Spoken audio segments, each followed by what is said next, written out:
থাকতেন এক সাদাসিধে দাদু। তার সবচেয়ে প্রিয় ছিল একটা গরু। নাম তার লালেলি। প্রতিদিন ভোরে দাদু বলতেন, লালিমা, আজ কিন্তু ভালো করে দুধ দেবে কিন্তু। লালি যেন সব বুঝতে পারত।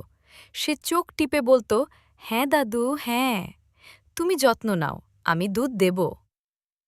একদিন দাদু খুব অসুস্থ হয়ে পড়লেন। সেই দিন লালি খেতে চাইল না, দুধও দিল না। সবাই ভাবল, গরুটা বুঝি অলস হয়ে গেছে। কিন্তু পরের দিন আশ্চর্য ঘটনা। দাদু একটু সুস্থ হতেই লালি আগের চেয়ে বেশি দুধ দিল। দাদু হেসে বললেন, দেখেছ, ভালোবাসা থাকলে মানুষই না, পশুও বুঝতে পারে। গ্রামের লোকজন তখন বুঝল, যে যত্ন দেয় সে ভালোবাসা ফেরত পায়। শিক্ষা, ভালোবাসা আর যত্ন কখনো বৃথা যায় না। তা মানুষ হোক বা পশু, সবাই অনুভব করতে পারে। কিন্তু লালি আর দাদু এখন কাঁদছে, কারণ তাদের ভিডিওতে কেউ লাইক, সাবস্ক্রাইব আর কমেন্ট করেনি।